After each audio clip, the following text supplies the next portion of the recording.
put your heel down. Don't put your heel down. I Just didn't. stay on the toe. Just listen to me. The steps aren't enough. Feel the music.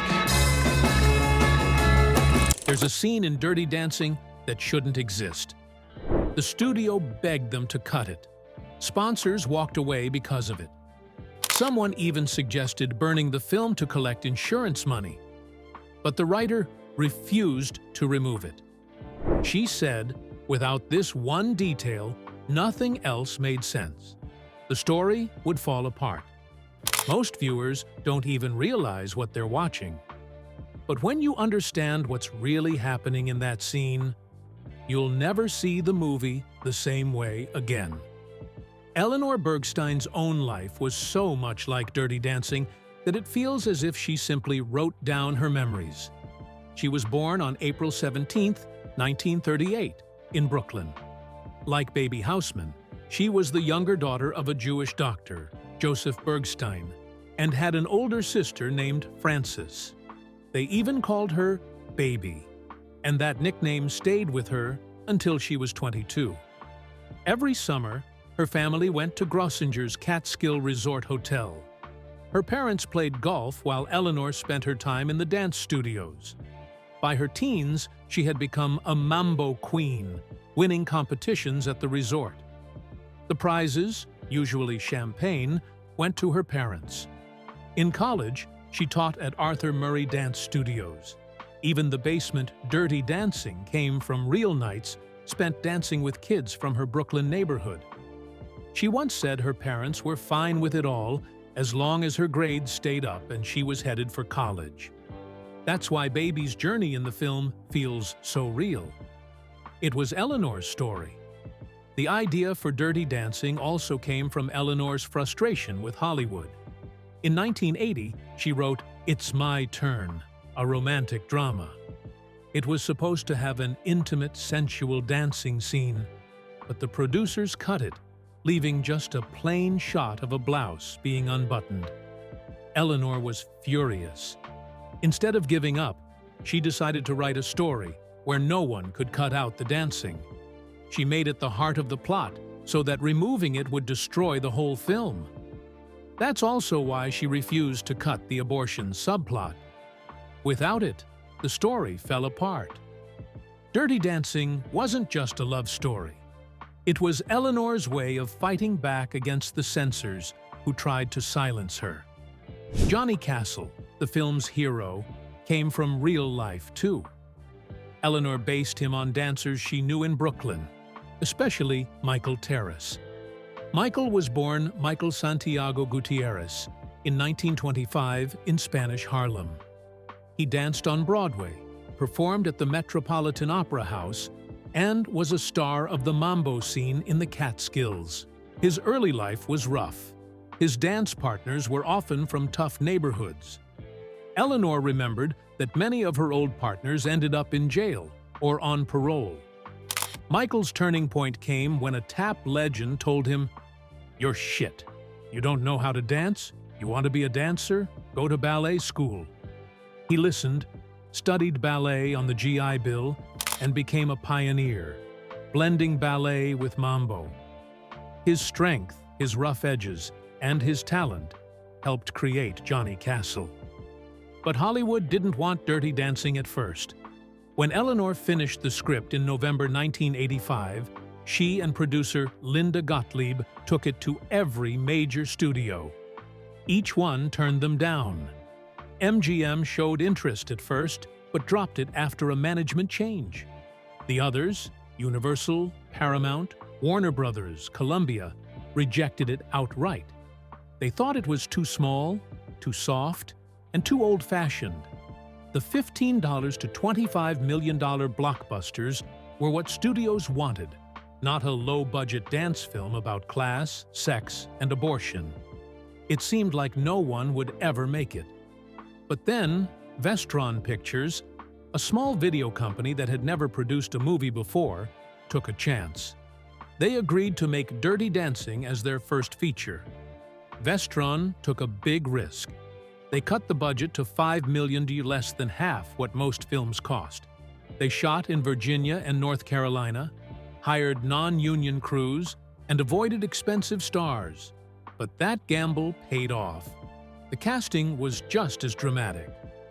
Jennifer Grey wasn't the studio's first choice.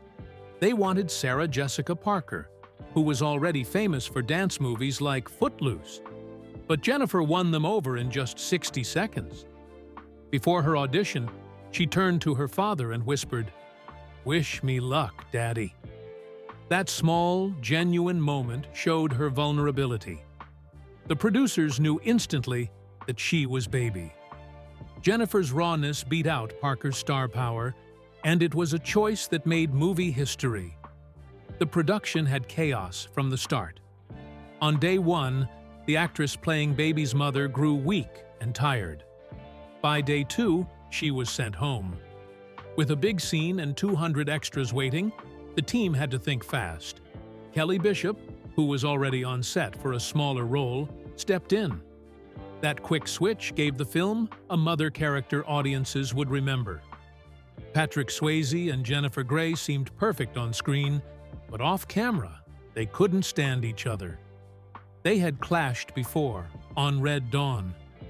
Jennifer had begged producers to pick anyone but Swayze, but at the screen test, Swayze apologized with tears in his eyes. Still, they fought during filming. Their tension added a spark to their scenes. It's hard to believe, but two actors who disliked each other gave us one of cinema's most beloved romances.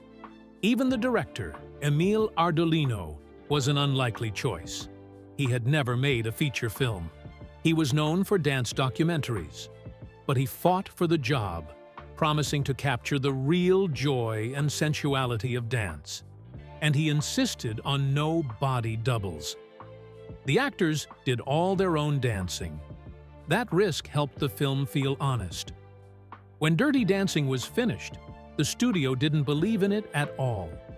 Vestron Pictures planned to show it for just one weekend before sending it straight to video. They were so sure it would fail that producer Aaron Russo even joked they should burn the film and collect the insurance. Early test audiences didn't help. People were confused. Almost 40% didn't even notice that the story included an abortion, even though that was the heart of the whole plot. The word itself is never said, so many missed it. Sponsors like Clearasil wanted that part cut out completely. When the filmmakers refused, Clearasil walked away. The studio decided to release the film quietly, thinking no one would care. But what happened next shocked everyone.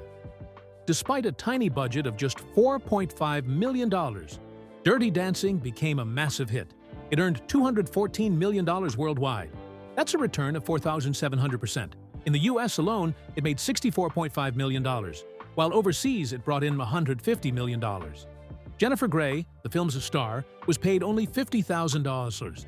There was no big marketing plan. The movie's success came from word of mouth. People kept going back to see it again.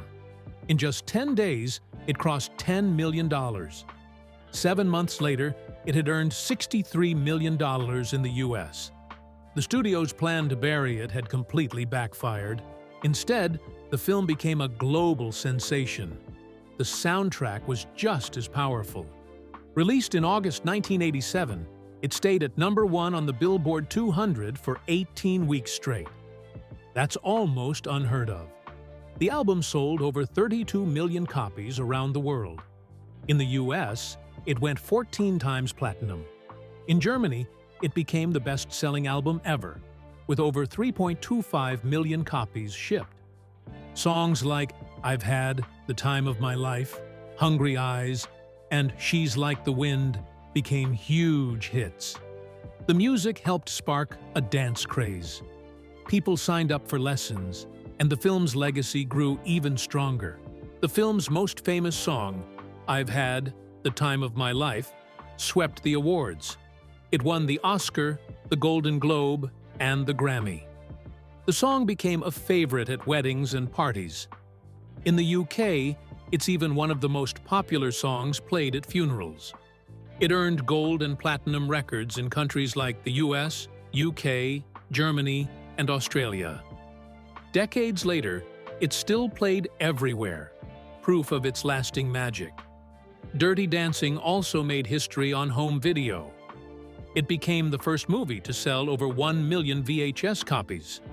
It was the top rental of 1988. Even by 2005, it was selling 1 million DVDs a year. By 2007, more than 10 million copies had been sold. Month after month, year after year, people kept buying and watching it.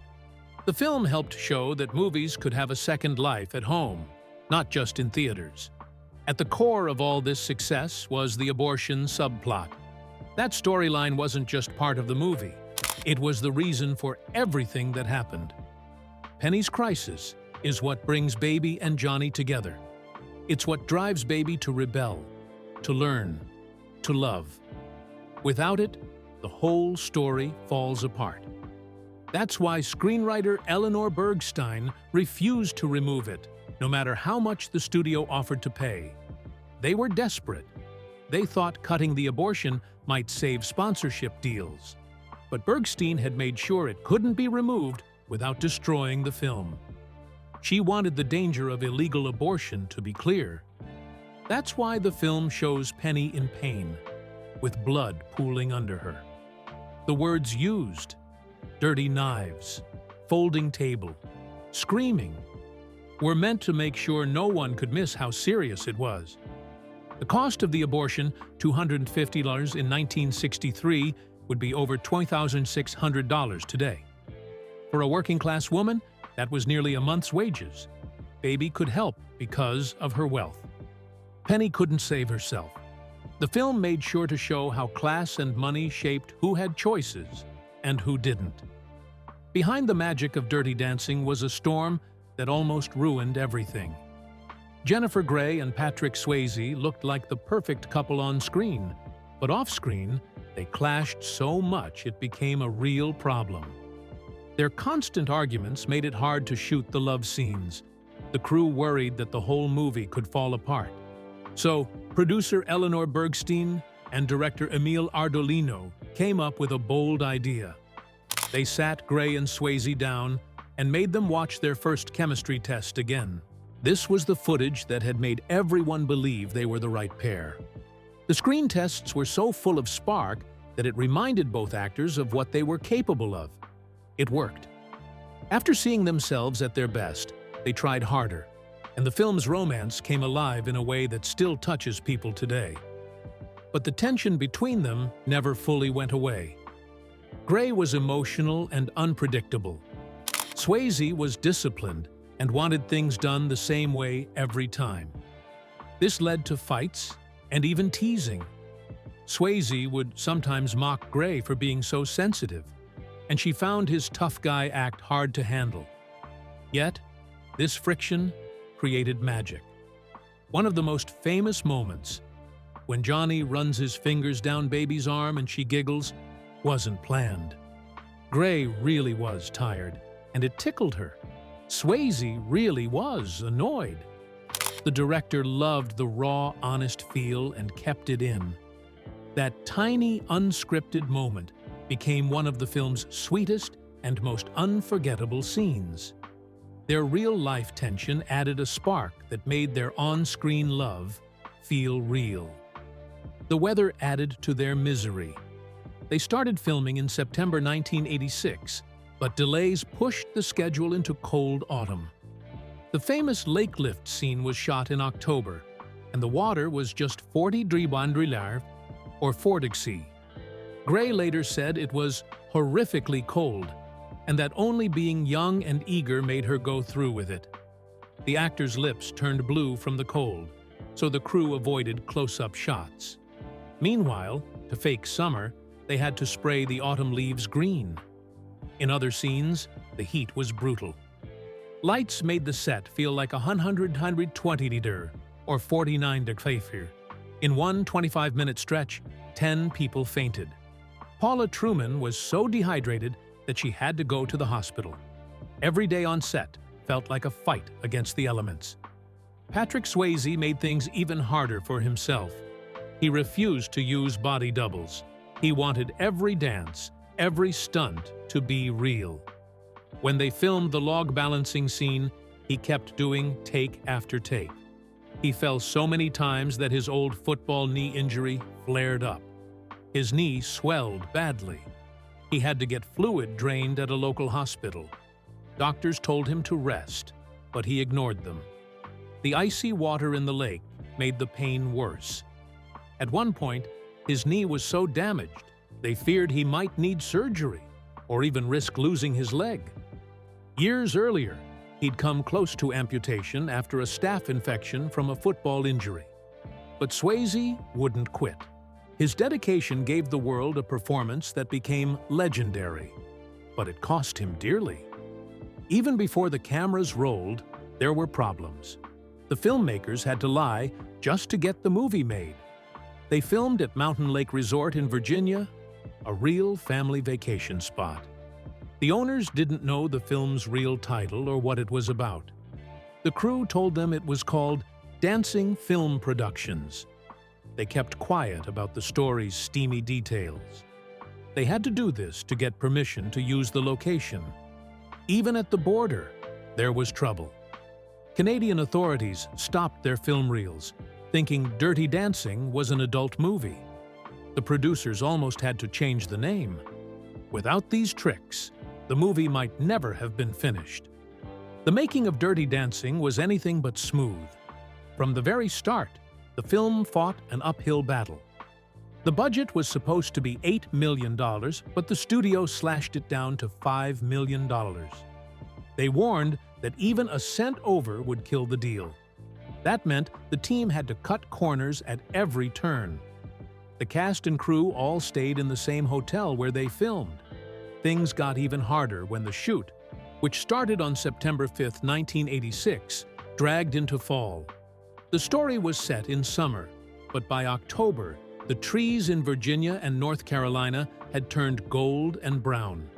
So, the crew grabbed cans of green spray paint and painted the leaves to fake a summer look. The weather was brutal. During the famous lake lift, the water was near 40 degrees Celsius. Jennifer Grey called it horrifically cold. The crew wore coats, while she and Patrick Swayze had to plunge into the icy lake again and again in their thin summer clothes. Earlier in the shoot, it was the opposite.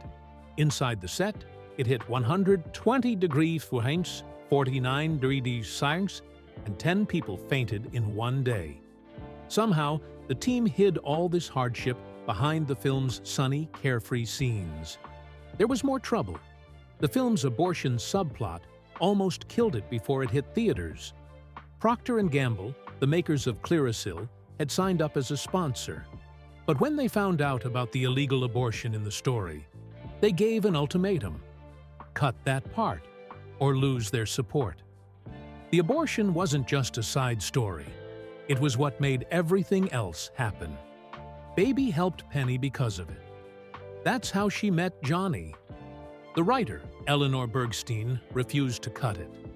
She told the studio that without it, the story made no sense. The sponsor walked away, and the studio panicked. At one point, someone even said, "Burn the negative and collect the insurance." They thought about skipping theaters and sending the film straight to video. But the filmmakers held their ground. In the end, that brave choice gave Dirty Dancing one of its most powerful and lasting messages. Behind the scenes, tension between the stars was just as intense. Jennifer Grey and Patrick Swayze had worked together before on Red Dawn in 1984. She didn't like his macho attitude or pranks. At first, she didn't even want him cast as Johnny. During filming, their love-hate dynamic showed through. They clashed, especially during scenes like the Hungry Eyes dance montage. Swayze had a ballet background and was all about precision. Grey was less experienced, and their styles clashed. In one moment, he ran his hand down her arm. She couldn't stop giggling. His frustration was real. It took about 20 takes to get it right, and the director kept the version with Grey's real laugh and Swayze's real annoyance because it felt so true. The tension almost ruined the love scenes, so the team made the stars re-watch their original screen test to remind them of their spark. Gray later admitted she had made things harder by not seeing what a good partner Swayze really was. All that tension, though, helped make their romance on screen feel electric. And then there's the lift. The famous final move, where Johnny hoists baby over his head, was done without any practice. Gray was too scared to try it in rehearsals. She refused every time. The first and only time she did it was on camera, with everyone watching. It was captured in one take. She's never done it since, not even for fans who ask her at events. That one spontaneous moment became the symbol of the film. And maybe that's part of why it felt so magical. The road to making Dirty Dancing was full of obstacles. The script was finished in 1985, but MGM shelved it. The writer and producer tried every major studio and got turned down again and again. When Vestron Pictures finally agreed to back it, they slashed the budget down to around $5 million. They hired a first-time director and mostly unknown actors. Even after filming, the studio nearly gave up on it. Test audiences didn't like it, and someone actually suggested burning the film and collecting the insurance. The studio considered dumping it straight to video. But when it finally hit theaters in August 1987, it was a smash hit.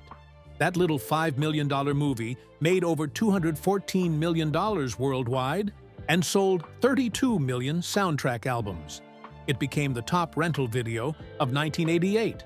When Dirty Dancing came out in 1987, abortion was legal in America because of the 1973 Roe v. Wade ruling. But screenwriter Eleanor Bergstein made a bold choice. She set the story in 1963, when abortion was illegal, and added a dark, painful subplot about a back alley abortion. This wasn't just to show history. Bergstein did it on purpose. She faced a lot of pressure. Producers begged her to cut those scenes, but she wouldn't budge. She packed the story with raw, unforgettable images. Dirty knives, a folding table, Penny's desperate screams. Without them, the film simply wouldn't work. Bergstein had a chilling reason. She didn't believe abortion rights would last forever. In 2017, she said, "When I made the movie in 1987, about 1963, I put in the illegal abortion, and everyone said, 'Why? There was Roe v. Wade. What are you doing this for?' I said, 'Well, I don't know that we will always have Roe v. Wade.'" Her warning turned out to be true. In 2022, Roe v. Wade was overturned. Suddenly, Dirty Dancing wasn't just a love story with a sad subplot. It became a warning, a reminder of how fragile reproductive rights really are. The way the film showed the danger and heartbreak of illegal abortion still hits hard today. It shaped how many people think, and even pushed some to take action. The movie wasn't only about romance. It showed the ugly side of class division, and it did it in a way that still feels familiar now. The fancy Catskills resort where the film takes place looks charming on the surface, but it's a place where rich guests enjoy themselves while poor workers stay in the background. The waiters, often Ivy League guys like Robbie, are expected to charm the daughters of the wealthy. The dancers, like Johnny and Penny, are seen as entertainment, nothing more. You can see the cruelty of this system in Penny's story. She has no money and no status. When she needs help, she has nowhere safe to turn. Johnny, no matter how talented or kind he is, gets blamed for theft just because he's poor. And when he and Baby fall for each other, it's seen as scandalous, not because of their age, but because they cross a class line that no one wants broken. These parts of the movie feel like they predicted today's world, where it's harder than ever for poor people to get ahead, and the rich keep pulling further away. The film's message that some people count, some people don't, still rings painfully true. There's also the battle between generations that plays out through Baby and her father. It's more than just a family argument. Baby stands for a new way of thinking. Her dad stands for the old. She chooses to leave behind the safe, privileged world she knows and steps into the struggles of people like Johnny and Penny. She risks losing her father's respect. She risks his love, but she does it anyway. That moment when she stands up and says she won't stay in the corner shows her courage. It reminds us of the fights between generations today. Baby boomers, Gen X, millennials, and Gen Z often clash over big issues like reproductive rights, race, and fairness in wealth. Dirty Dancing captured the spirit of young people who are ready to stand up, speak out, and demand change. The power of Dirty Dancing was officially recognized in December 2024. That's when the U.S. Library of Congress added it to the National Film Registry. Only 25 films get added each year out of thousands that are suggested by the public and experts. The registry only chooses films that have shaped American society. Dirty Dancing earned its place alongside other cultural landmarks like Star Trek II, The Wrath of Khan, and Beverly Hills Cop. Now, it's preserved forever as part of American history. The registry made it clear this film wasn't just a romance, it was a reflection of the struggles over class, anti-Semitism, and women's rights. Dirty Dancing's spot in the registry means future generations will see it as more than just entertainment. They'll see it as a piece of the nation's story. Dirty Dancing also changed how films told stories about young women. It put Baby Houseman's choices and desires at the center of everything. This was rare at the time. Most movies back then stuck to strict gender roles, but Baby wasn't a passive character. She lied to protect a friend. She stood up to class prejudice. She followed her heart. And the camera stayed with her view of the world. That made the film feel like a feminist message, long before critics were using that word for popular movies.